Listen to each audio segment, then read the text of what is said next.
the fun and mentals of real estate. Yeah, real estate can be fun. You can make a lot of money in real estate. You can enjoy your dream lifestyle. And it can also be hard mentally. It's one of the top 5 stressors in life, so there is a big mental side to real estate. It either scares you or it excites you. Hi, I'm Angela Dillmon with Keller Williams Realty Chesterfield here in St. Louis, and this is my co-host. Glen Calvin, Guild Mortgage, St. Louis, Missouri. Between the two of us, we have like 70 years experience in real estate. I mean, ouch, I think I was 10 when I started. What about you, Glenn? Same thing. I Time just goes can't by be that fast. old. That's all I'll Oh say. my gosh. Yeah. One thing we're super passionate about is helping you build wealth, live your dream lifestyle, and leave legacies that matter all at the same time through real estate. So, in our first episode here, I have one big question for you. All right. Will the cost of living double in your lifetime? What if it does?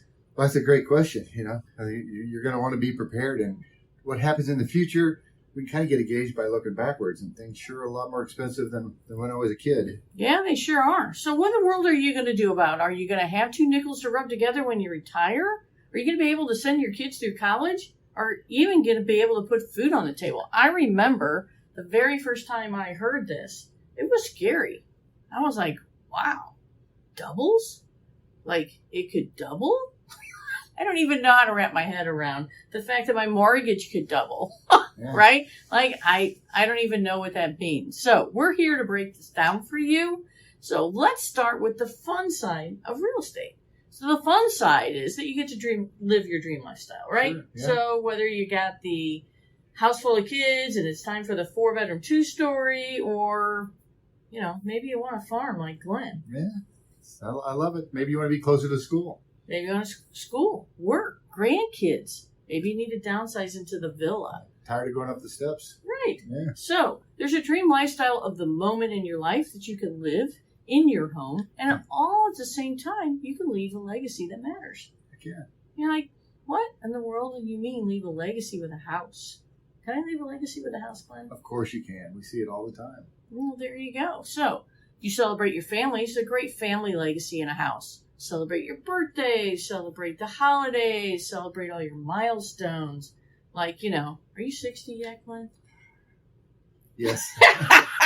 So we celebrated our 60th birthdays, yeah. right? Okay, so all at the same time, you can leave a financial legacy. So you can pass it on to your heirs. We talked about this earlier. Most people's net worth is where? In their home. Yeah. Right, it's probably one of your biggest assets. But there's the mental side of real estate, too. What's the mental side, Glenn? That can be so daunting. Is it a seller's market? Is it a buyer's market? Are interest rates up or interest rates low?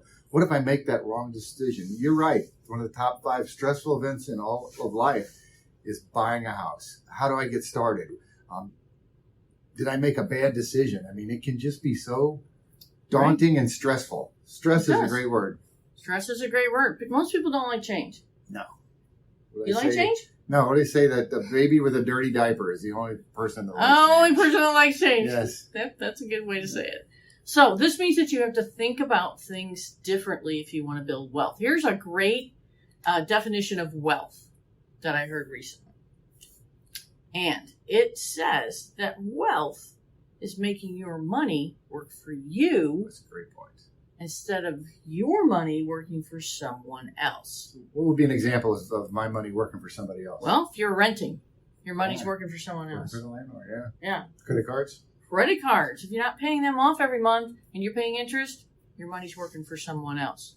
Right? That's such a great way to look at it. So simple. So simple. So if you can make this switch in your thinking, you can look at real estate as a great investment. Right? So right now when I think about my money, I think about how crazy expensive things have gotten just over the last 2 years. Just over the last 2 years. We were talking about a loaf of bread the other day. Yeah. So not only will the cost of living double in your lifetime, but if you're in your 20s, it will double at least 3 times in your lifetime. It doubles every 20 years. Did you know that? Every 20 years. It's a little scary, y'all. So that's why we're bringing this conversation up. Here we are, because we talked about this. What's on everybody's mind right now, the people I talk to, inflation. They're talking about going out to dinner, how much more that is, filling up their gas tank, the grocery store. It's just crazy. But yeah, it's mind-blowing. There's one silver lining with inflation. Oh, there's one silver lining. There is. There is one good thing Always in about the dark inflation, cloud, right? is that if you're in an investment that keeps up with inflation, you make money. And real estate is the one avenue that does keep up with inflation. So the silver lining is if you own a home, your house value just went up. Yeah. Just went up. So if you embrace this mental of the cost of living doubling every 20 years, you can make a plan and you can make it work for you. You want to have your money working for you, and the best way to do that, I think, is real estate, because we've all got that cost of shelter. I mean, we're paying rent, or we're paying our parents to stay in the basement, and we're not on that train. You know, we have an economist here at Guild, a friend of mine named David Batney, and he talks about the real estate train, and it's not easy to get on, but once you're on that train, every month you make that payment, you're paying that principal down, and as we've seen in the last 3 years, crazy times, that house is going up in value. That's right. I decided probably about 15 years ago. So if you're young and you're listening to this, I'm so happy for you, because it took me a long time to figure this out, that the world's a little crazy and I need to buffer against the craziness of the world. And part of the craziness in the world is the cost of things. And I didn't think they would go up as fast as they have. And so I decided I need to make enough investments. I need to get my money working for me and make more money than I ever think I would need to. Because by the time, if you're in your 20s and you think, man, I just had $1 million in the bank, I'd be golden when I retire. No. If you think you need $1 million, by the time you get there, you need $3 million. It's just crazy. All right. Crazy. Yeah, I know you bought a condo recently, didn't you? I bought a condo, and just right at the beginning of COVID, I made $150,000 on it. I'm like, oh my God, it's up 150. You just don't know. The time to get into real estate is really now. So back in the downturn of 2008, I was like, wow, I didn't think real estate would ever come back. I mean, it was like walking off a cliff. Yes. Whoop, done. Real estate decline. However, according to Freddie Mac, there's never ever been a 10-year period where real estate has not risen in value. It's amazing. David brought that up. You can actually go to their website and look it up. It is incredible. It's one of the safest investments that you can make. And really, it's an investment that you can use. Yes. Your car doesn't go up in value. No. Your clothes don't go up in value. You eat your food. That's right. But a home is just an amazing tool because it gives you the lifestyle you talked about, a place to live those legacies, to raise your family, to have those moments.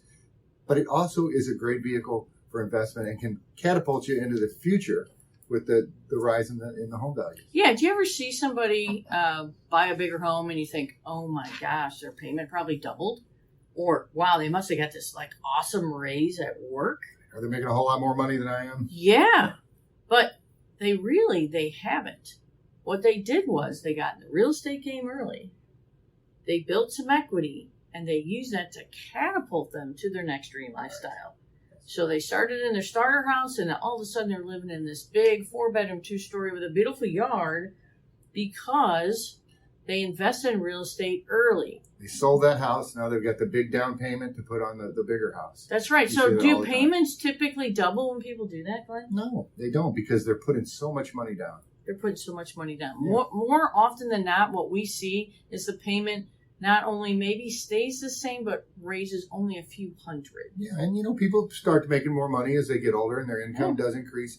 So they can absorb that higher payment. But the ones that started early with homeownership has such a leg up on those people that didn't because they've got that boost in that equity from that first house they bought. So that's what I'm excited about this podcast, that we're going to spend however long it takes to educate people, to teach you and how to get on that train so that your money, I love that wealth building, your money is working for you and not somebody else. And not somebody else. That's what we're here to talk about. So next week we're going to be talking about how to get on the train. So we're not going to just talk to first-time homebuyers, though, about that, are we? No. This conversation is for those not only who are renting, but if you're a parent or a grandparent. That's the legacy we just talked about. Helping your children, helping your grandkids. This is going to be fun. That's right. And so there's going to be tips and tricks of how to help your kids and your grandkids build their credit. Yes. If your kid's going away to college, there's a special loan out there to buy a place with your child. I mean, we're even going to get more basic than that. We're going to have a budget so you can know where your money's going. I think that's really the first step. You know, Yep. we all work so hard and we put so much effort into our vocation, our employment, all that. We need to take that money, get it working for us, but first step, know where it's going. Right. So subscribe to the podcast. Listen again to us next week. My website is angeladillmon.com. You can download some of the slides and some of the information from Freddie Mac off of there if you just need something visual to tell you that the cost of living will double every 20 years. Yeah, we'll put this in the podcast too. Mine is glencalvin.com. Got lots of tips, tools, and things to help you get started. Until next week, will we see you then?